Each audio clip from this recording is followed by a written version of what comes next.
ማለዳ ከመኝታችሁ ሳትነሱ እነዚህን ሶስት የመጽሐፍ ቅዱስ ጥቅሶች በማንበብ ቀናችሁን ጀምሩ። በማለዳ የእግዚአብሔርን ቃል ማንበብ ፍጹም ሰላምና እረፍት ስለሚሰጠን በየዕለቱ በመኝታችሁ ሆናችሁ እነዚህን ሶስት የመጽሐፍ ቅዱስ ክፍል አንብቧቸው።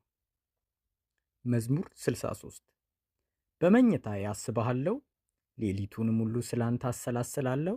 ረዳቴ ነህና በክንፎች ስር ተጠልዬ በደስታ ዘምራለሁ። ነፍሴ አንተን የሙጥኝ ብላለች፣ ቀኝ እጅም ደግፋ ይዛኛለች። ሰቆቀ ኤርምያስ ምዕራፍ 3 ያልጠፋ ነው ከእግዚአብሔር ምሕረት የተነሳ ነው፣ ርኅራኄው አያልቅምና። ማለዳ ማለዳ አዲስ ነው፣ ታማኝነትህ ብዙ ነው።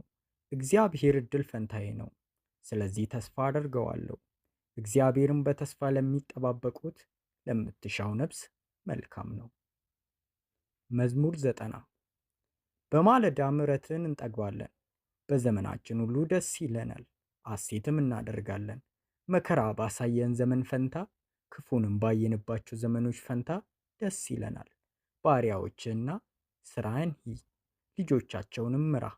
የአምላካችን የእግዚአብሔር ብርሃን በላያችን ይሁን፣ የእጆቻችንም ሥራ በላያችን አቅና። ይህን ቪዲዮ ሴቭ ያድርጉ። በእግዚአብሔር የምታምኑ ኮመንት ላይ አሜን ብላችሁ ጻፉ።